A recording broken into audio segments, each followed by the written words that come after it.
and now we are about what is international trade, and now we are moving forward and we'll discuss that what are the benefits of international trade, right? So first things first, I mean, Zhan, I'll read all of your comments, just give me a second. What is international trade, right? I mean, it doesn't require any definition, but just for the sake of clarity, international trade is when takes place between countries is defined as international trade, right? Are you getting me? So when you are trading within your country, that's not international trade, right? So when you buy a product from one city and you sell it in another city, or when there's a business operating in your country and selling products to your own citizens, your own nationals, that's not international trade, right? But when you're producing a product in one country and that is being sold to consumers in another country, that's what international trade is. So either you export your products, which means products are produced in your country and those are consumed by foreigners, or products are imported from other countries, which means that those are produced in other countries and bought by your country nationals, right? I mean, that's very simple and obvious. We always talk about what is export, what is import, and all these things. Okay, now moving forward, right? Students, now what are the benefits of international trade? So this is something that will take us some time, and we will discuss each point in detail. Benefits of international trade. Okay, now students, think about it. International trade is important, but why is that important? Let's talk about this, right?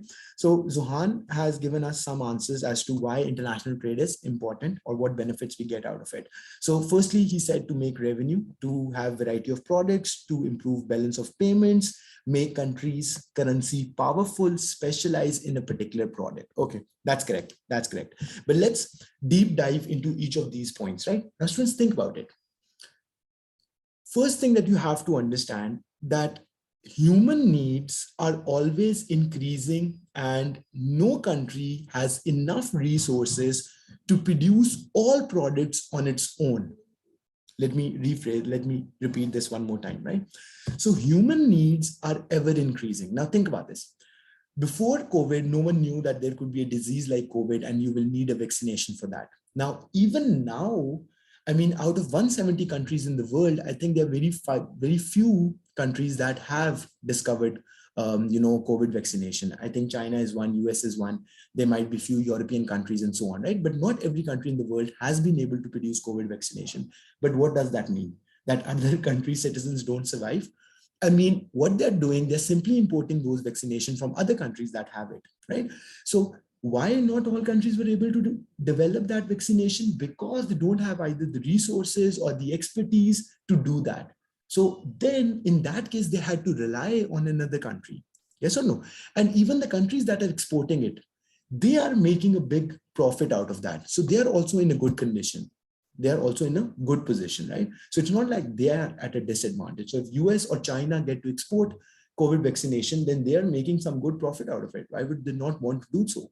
So coming back to the point, right? So first, before we jump on to the benefits of international trade, let's talk about justification of international trade, right? So for very long, countries thought that they should rely on their own production only. For some time, I mean, it's not the recent time I'm talking about, some time back, few decades back, in fact, more than few decades, centuries perhaps back, countries used to be more in isolated position. Now, what does it mean to be isolated? Like whatever they're producing in their own country, their consumers get to consume that.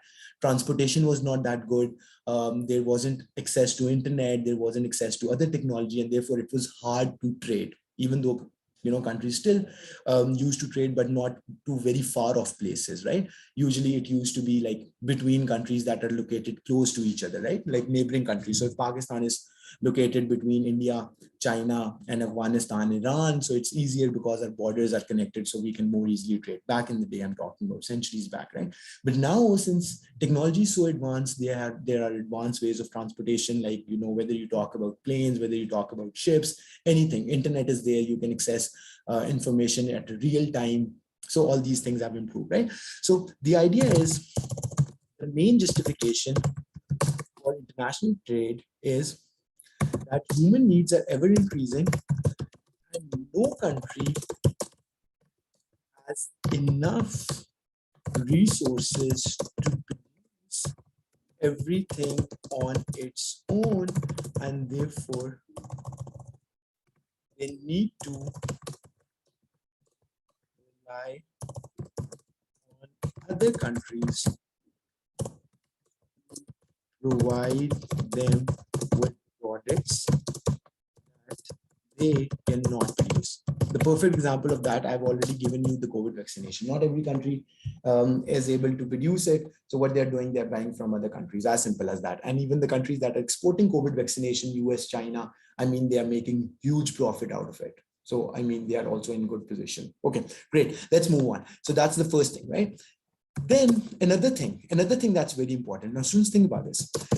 Not every country resources are well suited for producing everything. I repeat myself. Not every country's resources are well suited to produce everything. What do I mean by that? So different countries have different factor endowments. You remember the word? Remember the word factor endowments? If not, I will recap that for you. Have different factor endowments. So factor endowments is basically the type of resources that a country has. The type of resources that a country has, right? So let me give you an example and then you better understand, right? So Pakistan, think about Pakistan. So Pakistan has huge space. It's a relatively big country. I think it's 32nd largest country in the world in terms of area, right? And it's fifth largest population in the world, I did tell you, right? Now, with so many people, right, and with relatively big space, we have a lot of land, right? Which is not, I mean, population is also huge, so I can't say that there's a lot of free space, but still it's an agricultural country that has fertile land and cheap labor. Why is labor cheap? Because a lot of people are not, literacy rates are low, people are not that much educated. A lot of Pakistan's population still lives in rural areas, which means they are connected with the agriculture sector, right? And so on and so forth, right? So if you compare this country with another country, okay, thank you, Zon. Thank you for correcting that. It's not 32nd, it's 33rd largest country in the world in terms of area. Great, perfect, right? But still, I mean, out of 170, that's a good position to be in, right? So coming back to the point, so population is huge, 60%, approx 60% of our population still lives in rural areas, which means a lot of people are connected to agriculture sector. They're not very educated, literacy rates are low, and they're connected with agriculture. So Pakistan is better suited to produce agricultural products as compared to other countries. Let's say China and India. If we talk about China and India, they were in very similar position as we are a few decades back, but now they have moved towards manufacturing, right? So they also have huge population. I mean, one of, like, they are also the largest countries in the world in terms of area and everything, right? They have a lot of space and everything, and their labor is cheap. Literacy rates might be better than Pakistan, but still, I mean, not as educated as USA or other European countries, right? Their population is not that educated, so they are now specializing in manufacturing sector, right? As I was telling you yesterday, that a lot of manufacturing, in fact, most of the manufacturing in the world is nowadays going on in countries like China, India, Brazil, and Russia, right? So these are BRIC countries. By the way, they're known as BRIC, B-R-I-C. B stands for Brazil, R stands for Russia, I stands for India, and C stands for China, right? So these are the countries that have taken over most of the manufacturing in the world, right?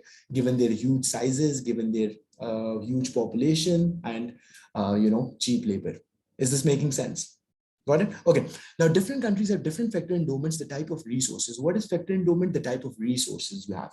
Whether you have more land, more labor, educated labor, less educated labor, fertile land, not fertile land, technology, no technology, things like that, right? Therefore, each country is suited for producing certain products. Now, if we think of Western countries, if you think of West, if you think of developed countries like USA, Europe, UK, Canada, and so on, right? So they are more suited, for producing services. And that is why we see them specializing in services. Now, let's try to sum this up, right? So what is international trade? When two countries or more countries are trading between themselves, that is international trade. Very simple, nothing complicated.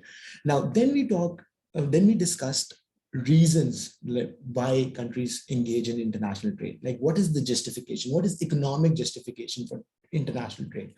So the answer to that is that, first of all, human needs are ever increasing, and no country has enough resources to, produce everything on its own, right? And therefore it needs to rely on other countries, right? Another point that is quite related to this first one, that your factors of production might also not be suited to produce everything that you need, right? So some countries have more land and cheap labor, others have less land and educated labor and more technology, or blah, blah, blah, whatever, right? So each country will be better suited to produce certain type of products. Therefore, it is better, therefore, economically, it is better for every country to specialize in products that it can produce cheaply and then exchange it for other products which have the expertise to produce. How many of you are following me, right? So since not every country's resources are suited for producing everything, so a better strategy is economically more rational approach is to produce products that your factors of production support, export the surplus, and in exchange get the products that you are not very suited to produce, right? Is this simple? Any confusion so far, students? Are we clear on this? Right? Okay, let's keep moving. Now, when countries engage in international trade, what benefits do they get out of that? Right? Think about this. So first of all, listen to this, right? When you are specializing in few products, what happens? Right? When you specialize in certain products, right, then you are producing in larger quantities. Do you understand larger quantities, right? And when you produce in larger quantities, what happens to your cost? Who can tell me? When a country is producing products in larger quantities, because that's the product that they're specializing in, so instead of producing everything on their own, they're specializing in products that they're good at producing. What happens to the cost? It reduces economies of scale. Students, are you familiar with this concept? If not, I will explain you. Don't worry about it. When countries specialize, right? So when countries specialize in certain products, they produce larger quantities of goods, and therefore they benefit from economies of scale. Can you hear me, students? Right? What is economies of scale? Now think about this. So economies of scale is basically a concept that says that when you produce something in larger quantities, your per unit cost decreases, right? So when you produce something in larger quantities, your per unit cost decreases. Let me show you a graph. I don't have my writing pad with me right now. So think about this. Economies of scale as students, have a look at this, right? Can you see this image, right? So when you are producing, what do you have on the y-axis? On the y-axis, it's average cost. How do you calculate average cost? Average cost is total cost divided by the number of units produced. Average cost is total cost divided by number of units produced. That is what your average cost is, right? So on the y-axis, you have average cost. On the x-axis, you have output. So when you start producing more, when you move right on the x-axis, what's happening to your average cost? You're going down on the y-axis. Moving right on the x-axis, meaning more output, makes you move down on the y-axis, meaning lower average cost, right? But after some point, it starts to go up, right? We do know that's diseconomies of scale. So we'll study this concept in more detail in our A2, but for now, what you need to remember that economies of scale is, right, lower average cost, which is cost of producing each unit, as output increases. Any confusion so far, students? Anything that's not clear, right? So first major benefit of, international trade is that when you specialize in certain products, they produce larger quantities, countries produce larger quantities. So if Pakistan is specializing in agricultural goods, so Pakistan will not only produce enough to satisfy the needs of its local population, it will produce surplus, like more than what the local economy needs. Why? Because then the surplus could be exported. So the wheat, fruits, vegetables, all these products that we produce every year is more than what are, most of the times, it's more than what the local population can consume, and the surplus is exported, right? And that surplus gets us foreign exchange reserves, right? That we talked in detail about in the previous topics. Yes or no? Right? Is everyone clear on this? Right? Secondly, specializing products for which countries' factors of production are suited allows for more efficient of resources. Students, are you following me? Right? So another thing that should be obvious, right? That when you're specializing in products for which your factors of production are better suited, allow for more efficient use of resources. Now, let me give you a simple example and then we move on, right? Now, if you think of Pakistan producing, let's say, so if Pakistan produces a product like COVID vaccination, right? Compared to Pakistan producing agricultural products. Now, since we do not have that much technology, right? We do not have that advanced, what do we call that? Biotechnology labs or whatever, research labs and so on, right? And we even do not have that expert or that many expert in the field of biology and so on and so forth, right? Scientists, as we can say. So it will take us much longer time and it might take us much more resources to produce COVID vaccination compared to if a country that has, more resources suited for this purpose is producing it, right? On the other hand, if countries like UK and Europe, which are smaller countries in terms of areas, their population is also mainly urbanized, so they don't have enough, space in their country or land availability in their country to grow agricultural products, right? Whereas developing countries like Pakistan, Bangladesh, India, and so on can produce more of, right?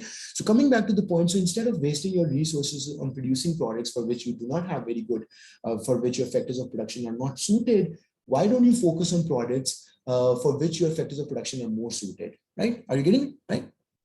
So that's basically what it means, that when you specialize in products for which your factors of production are better suited, you make more efficient use of your resources, basically meaning you get to produce more output with fewer resources, right? We'll talk about that.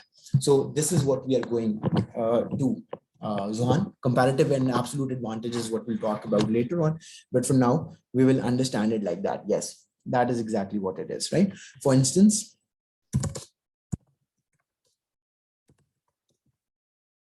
think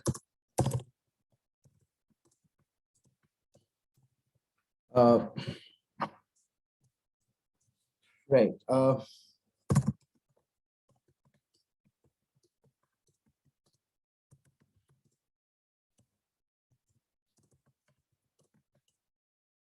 Us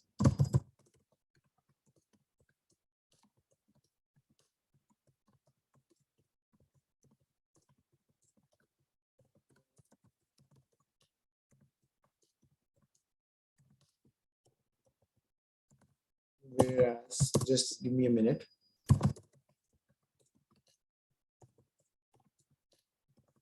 We specialize in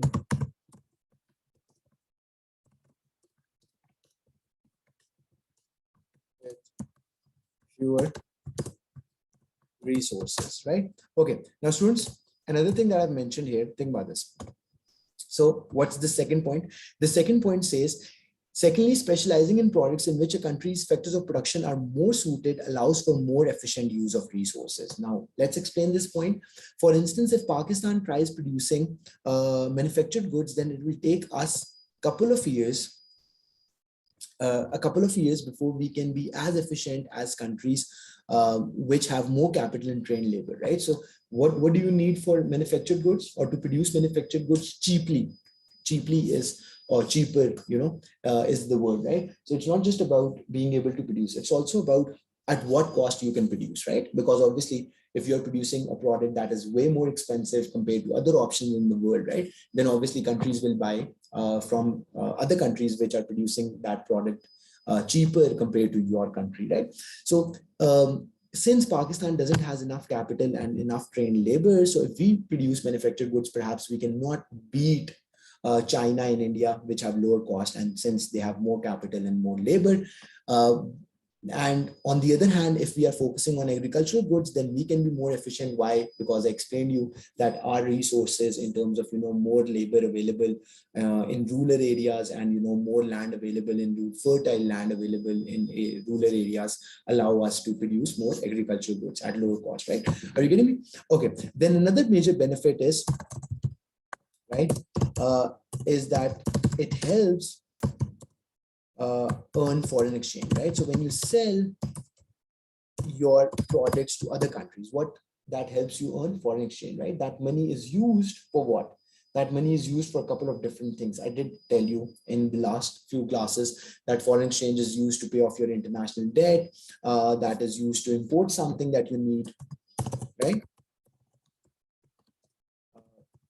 Could be used to pay off countries'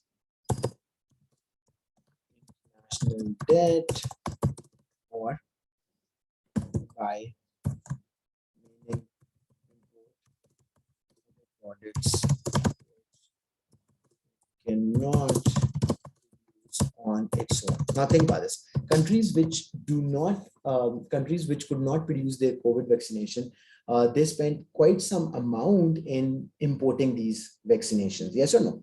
Right? Are you getting me or not? Right? So this is what it means, that until unless you don't have enough foreign exchange reserves to import products that you need, then obviously you will be in a difficult situation which you don't want to be, right? So therefore, it's important that a country gets to focus and specialize on products that it's good at producing, export that, get foreign exchange, and in exchange of that, like for that foreign exchange, they can buy products that they can't produce, right? Is everyone clear on this, right? So these are some major advantages of, right? These are some major advantages of international trade, and then obviously comes some other benefits like local consumers have more choice. Let me give you an example for that. Have choice, like have the choice to choose between manufactured phones, cars, right? Are you getting me? So the idea is fairly simple, that when you are importing, then like when you are doing international trade, then that will allow your consumers to have more choice. So either they can buy a locally manufactured car or phone, or let's say they can import from another country. So they have more choice, and therefore they are expected to have higher standard of living. Easy, we good on this? Any confusion so far, students? Okay, now we'll move on, and now we'll talk about something similar, but what we haven't discussed before. Okay, now I'm moving forward and talking about models of international trade. Now, let me give you a little bit of an overview of what do we mean when we say models of international trade. So whatever we have discussed so far, that is all technically what you need to know regarding international trade. So think about this. At this level, what you need to know, that what is international trade, why is international trade important, and what benefits it brings to economies. Yes or no? What is international trade? Why is that why do countries engage in international trade, or why is that important, and what benefits it brings to economy? So we have kind of discussed that, but now we'll try to frame it in a slightly different way, and we will talk about models of international trade, right? So what are models? So when we say economic model, it's basically a theory. It's basically some hypothesis that economists have developed, and that is what we apply in real life and see if that model is working or not, right? Are you getting me? So just like demand supply model that we have studied in microeconomics, market equilibrium and all that, so these were different models, right? So similarly, we'll talk about models of international trade. Explain the pattern of international trade. Now this is something that you have to pay some attention to, right? So when I say pattern of international trade, pattern means that how do countries decide which products to specialize in? I mean, we did slightly touched on that. We did touched on that slightly when we said that you will specialize based on your factor endowments, right? So countries decide which products to produce or which products to specialize based on the type of resources they have, right? But now we'll talk about in the light of these models, right? So these models explain the pattern of international trade. So let me give you an example before this becomes more clear. Why US is good in scientific research, why US is leading in terms of space research, why US is might be leading, technological revolution, right? I'm just giving you an example. There are other countries as well, but just giving you an example. On the other hand, why Japan gets to make most affordable consumer electronics, right? Similarly, this can also be applied to some extent to South Korea, right? So why Korea and Japan are able to make most affordable consumer electronics, why China is able to produce cheapest manufactured goods, why Bangladesh has, surpassed Pakistan's textile industry, right? All these questions, right? So these are the models that will help us answer those questions. Easy, students, are you getting me? Is this making sense? Why Gulf countries export, Russia and these Gulf countries get to export all the oil in the world, right? That is obvious, I mean, because that is where most of the oil is, but still, right? So let's keep moving. Now, there are two models that we talk about this in, right? And those are absolute advantage and comparative advantage. Okay. Now, think about this, students. So this is not something new, but the wording might be slightly different compared to what we have just discussed. So I want you to pay attention. Okay. Now, what is absolute advantage, students? Absolute advantage is fairly simple, and it says that a country should specialize in products which it can produce in lower cost. A country should specialize in products which it can produce at lower cost or in more quantity, right?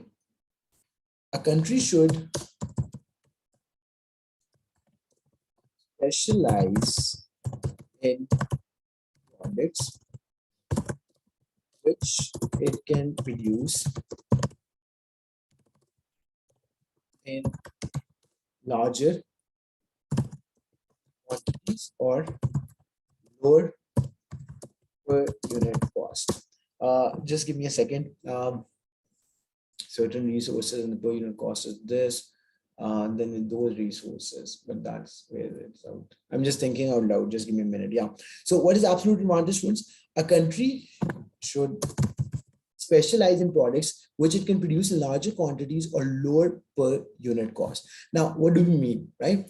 So think about this. If the cost of per kg of cotton or per kg of wheat or any product that you want to imagine, right? So if Pakistani wheat costs 100 rupees per kg, right? So let's take some specific values so that you can understand, right? And on the other hand, right. We don't need this. Right. So think about this. So let's say these are some major, wheat producers in the world, right? I don't know if that is true or not, but just give me an example, right? So these four countries are the biggest, wheat producers in the world. Then think of another country which has to import wheat. Let's say China, or sorry, let's say USA, or let's say England, or let's say any other country, right? Now, on what basis, right? Exactly. On what basis will they decide, right, that from which country should they import it from, right? So the answer to that should be fairly simple and obvious, right? So if, let's say, right, out of these four countries, Bangladesh gets to produce at the lowest cost, right? For each unit of wheat, it costs them 9 USDs. And why I'm quoting it in USDs, because obviously we know all the four countries have different currencies. So it's better that we bring them in one currency, right? So if US is importing, obviously US would want to look at it from its perspective, right? So whatever the cost of producing 1 kg of wheat in Bangladesh is, they will get it converted into dollars, right? Similarly, whatever the cost of producing wheat in India is, that will be quoted in Indian rupee, but they convert it into US dollars, and similarly China and Pakistan, right? So from US point of view, Bangladesh can afford to like Bangladesh is offering the lowest prices, right, for US. So obviously US would want to import from Bangladesh. That should be simple and obvious, but there's a small problem with that. Now, how much quantity can Bangladesh produce?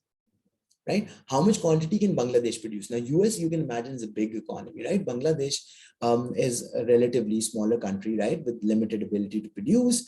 So Bangladesh might not be able to fulfill all the demand for US, all the import demand of wheat for US, right? Then it will move to, right? After importing the cheapest one from Bangladesh, it might buy some from Pakistan. And even then, if there is some demand left, then it might go to India and so on. Are you getting me, right? So that's why absolute advantage says that a country should specialize in a product in which it has lower per unit cost, right? Right?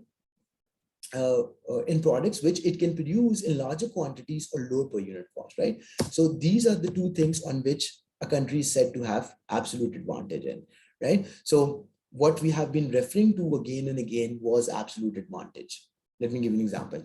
So I did mention that China and India, Brazil and Russia are the ones, these are the emerging economies which are very, that are taking the lead in terms of manufacturing. These four countries, Brazil, Russia, India, and China, are the ones where cheapest manufacturing is taking place in the world so far.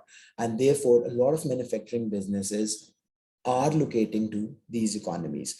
Now, the reason being that they can produce that same product at lower cost in these countries compared to their own countries, perhaps, right? So if Apple has moved its, or Apple's most production is taking place in China, that is because China has absolute advantage, meaning it can produce at lower cost and in more quantities, iPhones, whatever, MacBooks, blah, blah, blah, in China compared to if they produce in USA. Easy? Students, any confusion so far? Anything that's not clear?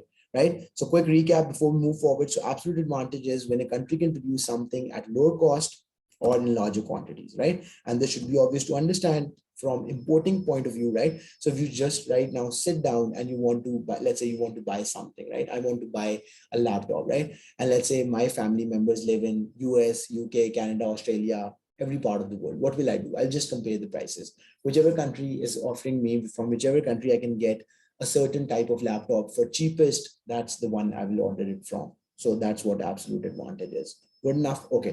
Now, what is comparative advantage? So let's have a look at this. So comparative advantages, now this is a little tricky, says that a country should specialize in products which it can produce at lower, which it can produce with lower opportunity cost. Now, think about this. What is opportunity cost? This is not a new term for us. We have been discussing opportunity cost, since our first lecture in economics. Opportunity cost is the benefit of the next best alternative forgone, right? So opportunity cost, if any one of you doesn't know, which is very less likely, is the benefit of the next best alternative forgone, right? So very simply speaking, opportunity cost is what you have to give up. I repeat, what do you have to give up to choose a certain thing? So right now, if you're sitting in my classes, you are giving up on your leisure time. You could have slept during this time. You could have watched a season. You could have listened to music. You could have went out with your friends. You could have read a book, blah, blah, blah. So what is your second best option? So if you wouldn't have taken my class, perhaps you would have preferred to hang out with your friends. So that benefit, even though it's hard to calculate, like the benefit that you're giving up on, but that is your opportunity cost of attending my economics classes, right? Now, coming back to the point, what is the opportunity cost? Think about this. So if a country is producing a certain good, then it's not producing something else. So if Pakistan produces, agricultural products, then Pakistan is giving up on other products it could have produced, like furniture, like, I don't know, cell phones, like air conditioners, blah, blah, blah, right? Now, this is what our opportunity cost is. So if a country, what is this absolute, sorry, what is this comparative advantage saying? That if a country can produce something at lower opportunity cost, then that is the one it should, that those are the products that it should specialize in. Students, so if you can, I'm ending the class, join it within 1 or 2 minutes. I will wrap this up and then stop here, but rejoin so that at least we clear the definitions for today. And then in the next class, we look at the model because we have to do some calculations, right? So I'm ending that, join it again with the same link, use the same link.